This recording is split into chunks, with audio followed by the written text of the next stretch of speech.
স্ত্রীকে পাশে বসিয়ে নিজেই গাড়ি ড্রাইভ করে সচিবালয় থেকে আগারগাঁয়ে গেলেন প্রধানমন্ত্রী তারেক রহমান। প্রধানমন্ত্রী আজ ৬ মে বুধবার সন্ধ্যায় সচিবালয়ের অফিস থেকে আগারগাঁও শেরেবাংলা নগরে বাংলাদেশ চীনমৈত্রী সম্মেলন কেন্দ্রে বাংলাদেশ অ্যাডমিনিস্ট্রেটিভ সার্ভিস অ্যাসোসিয়েশন আয়োজিত অনুষ্ঠানে যোগ দিতে যান।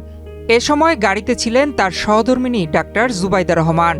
যাওয়ার পথে প্রধানমন্ত্রী গাড়ি ট্রাফিক সিগন্যালে থেমে যায়।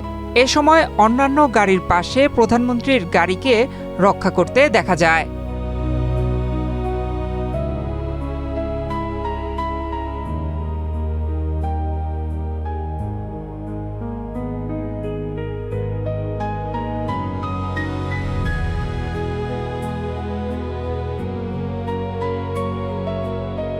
পদ্মা সেতু, মেট্রো রেল এবং এলিভেটেড এক্সপ্রেসওয়ে নির্মাণের গর্বিত অংশীদার বসুন্ধরা সিমেন্ট।